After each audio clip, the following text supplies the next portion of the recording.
د چارو یو شمېر کارپوهان د پاکستاني پوځ له لوري د ډیورنډ فرضي کرښې او اغزن تار په اړه خبرې پارونکي خطرناکې او د لر او بر یو افغان له ویرې ګڼي. پرون د پاکستان د پوځ ویان تورن جنرال افتخار بابر په یوه خبري غونډه کې اخطار ورکړی چې هیڅوک به پرې نږدي چې پر ډیورنډ کرښه لګول شوی اغزن تار لرې کړي. د پاکستان د پوځ په مرکز کې د یوې خبري غونډې پر مهال د یو خبريال د دې پوښتنې په ځواب کې چې ځینې خلک وایي د افغانستان او پاکستان ترمنځ اغزن تار به لرې کړي، بابر افتخار وویل اغزن تار یې د قربانیو په ورکولو او د پاکستان د خوندیتوب لپاره لګولی چې 83 سلنه کار یې شوی او تر راتلونکو 6 میاشتو پورې به بشپړ شي. د چارو یو شمېر کارپوهان وایي د پاکستان پوځ او حکومت که د ډیورنډ فرضي کرښې باندې د اغزن تار پر ځای دیوال هم جوړ کړي خو دواړه غاړې میشت پښتانه افغانان نشي جدا کولی. دوی وایي ډیر ژر به د ډیورنډ فرضي کرښې دواړو غاړو ته پراته ولسونه اغزن تار له منځه یوسي او د تاریخ برخه به یې کړي. د دې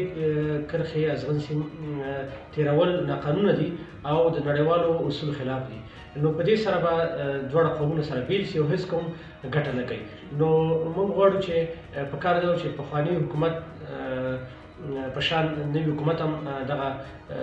ازغن سیم ته اجازه نه ورکړی. نو اوس چې تېر شو دا هیڅ ډول حقوقي حیثیت نه لري، نه قانوني بڼه لري، بلکې لر او بر دواړه میشت قومونه ورونه سره بیلوي. دا یو فرضي کرښه ده، نه زموږ سرحد ده.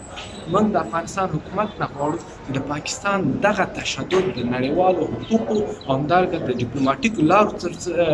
باندې تر سخت اعتراض لاندې ونیسي او موږ دغه د نړیوالو خلاف ورزي د پاکستان چې د افغان قوم باندې کوي، پښتون قوم باندې کوي او د پښتون قوم دوه ټوټه کول دي، دا موږ تر سخت اعتراض لاندې. د چارو یو شمېر کارپوهان بیا په دې نظر دي چې پاکستاني پوځ او ریاست د پښتونخوا د مبارزو ځوانانو د فعالیت څخه په ویره کې دي او د لر او بر یو افغان د نارو د پایلو څخه ویریږي ځکه پر ډیورنډ فرضي کرښې یې محدودیتونه زیات کړي او ورخطا شوي دي. پاکستان چې بانه راوړي چې موږ د دې سیم په واسطه سره د تورستانو مخه نیولې ده افغانستان ته د تګ، دا کاملا غلطه ده ځکه چې د افغانستان مخالفین ټول په پاکستان کې اوسېږي، کورونه دي، د کوټې شورا ده، د میرانشاه شورا ده، د پېښور شورا ده، ټول مشران د مخالفینو په پاکستان کې اوسېږي.